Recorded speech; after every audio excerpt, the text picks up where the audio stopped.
Hello, hello! I'm here with 10 vocabulary words again, and we're going to start with the word behave. Behave. A nice one to know, especially for parents or being in the classroom. Behave.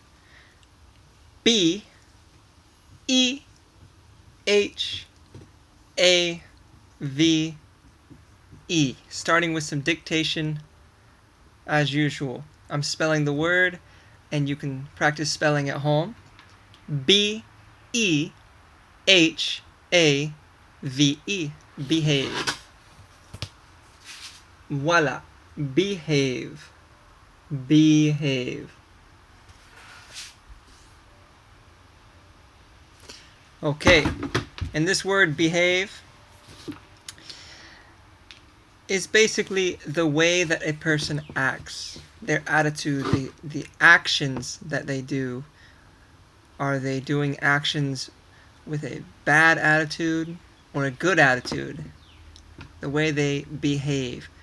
Are they ignoring the rules or are they following the rules?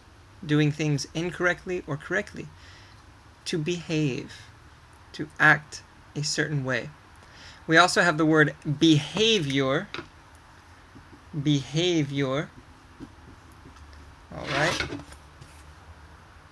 You might hear or see this word from the teachers of your students when they say, or the teachers of your children when they say, "Oh, your child had bad behavior today. They did not follow the rules." Or your child had very good behavior. They were doing everything correctly. Alright? And I apologize for the low quality of this video. We've been traveling a little bit, but hopefully you'll still get some good information here. Alright, the next word is excessive. Oh, excessive. E X C E S S I V E E X C E S S I V E. Excessive.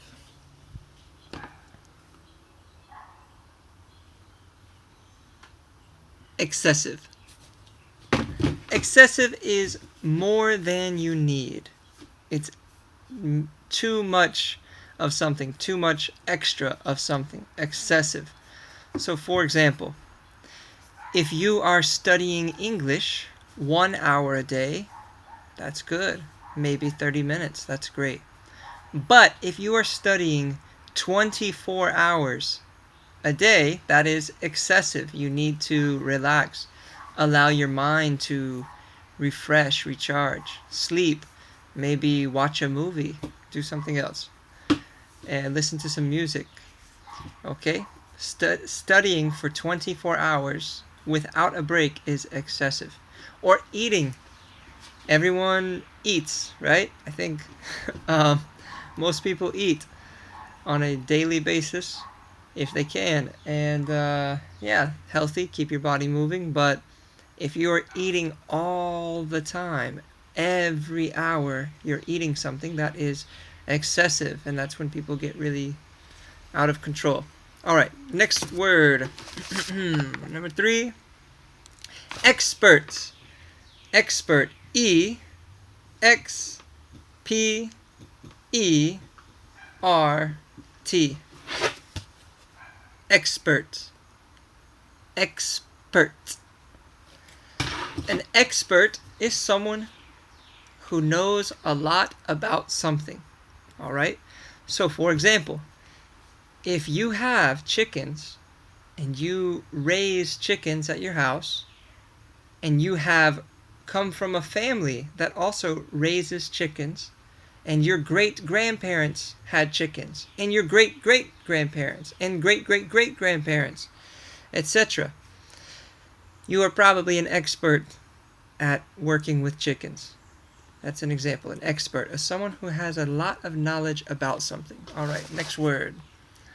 Fierce. Yes, great, fierce. F I E R C E F I E R C E. Good practice, especially for the Spanish speakers that sometimes mix up the I and the E because of the difference between English and Spanish. Here we go. Fierce. Fierce. Okay, fierce. Wild. Maybe dangerous. Fierce. For example, a tiger. If a tiger is angry and they're growling, they can be fierce. So we use this word for animals. Okay, we also use this word in some other ways. Maybe you're very, very, very, very hungry, and you could say, I have an extreme hunger, or I have a fierce hunger. You're so hungry, it's dangerous. Your stomach is growling.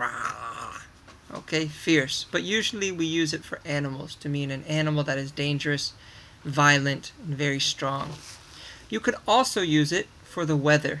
If there's a dangerous, violent storm, lots of lightning, maybe a hurricane, you could say it's a fierce storm. There is fierce wind, very dangerous, very strong wind. Okay, here we go. Next word, investigate. I N V E S T I G A T E. Investigate. We have the word in, vest, like the clothing, vest, gate. All right, we have a few words you might recognize. Investigate. Again, a vest is like what you wear, type of clothing. A couple words in there you might recognize. You could kind of break apart to help with the spelling. But this word does not mean, it's not related to vest, okay, or to gate. Maybe it is. I don't know. But as far as I know, investigate, it means to research something, to look for information. Sometimes I will ask my students in the classroom to investigate different people or different subjects, maybe a popular or famous person, to investigate information about their biography, to look for information, to search, to try to find good evidence about this person's life, their biography. But investigate could be used for anything. Anytime you look for information. So when you go on the internet and you're looking for the time your favorite movie is going to play at the theaters, you are investigating for the show times. Okay? Or if you want to know how to do gardening at your house, to grow vegetables and fruits at your house, you can investigate on the internet to look for information. Okay, the next word, let's see. Joint. Joint. J-O-I-N-T.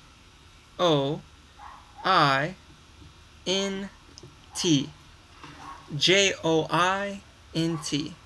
Joint. All right. Joint is where two things connect. It is the place where two things connect. On our body, we have joints. There's a bone here and a bone here, right? Bone, bone. The middle piece where they connect, this part is a joint. Your knees, this is a joint in your body because you have one part of your leg and another part of your leg. The knee joins the two together. The knee joins them. It creates a joint. And it even has that word join in the word, join, to unite. All right, joint. You could also use this for a business. If you have a business and you would like to create a project with another business, you could have a joint project. You're working together. Your business and another business are working together to create a joint project. This happens with film companies. For example, Walt Disney. Sometimes Disney will create a movie with another company. They'll have a joint project with another company, and so the movie is made by Disney and another company sometimes. Just another example. All right, here we go. And the next word, number 7, migrate. Migrate. M I G R A T E. M I G R A T E. To migrate. Migrate. To migrate is to move the location of where you live, but not permanently. Okay?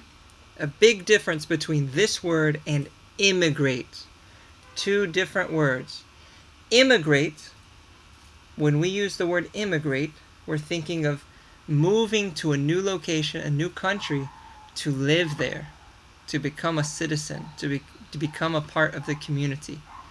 If you migrate, you might live in one place for a temporary, short period of time, and then live in a different place, and another place, and another place, without planning to be there for a very long time.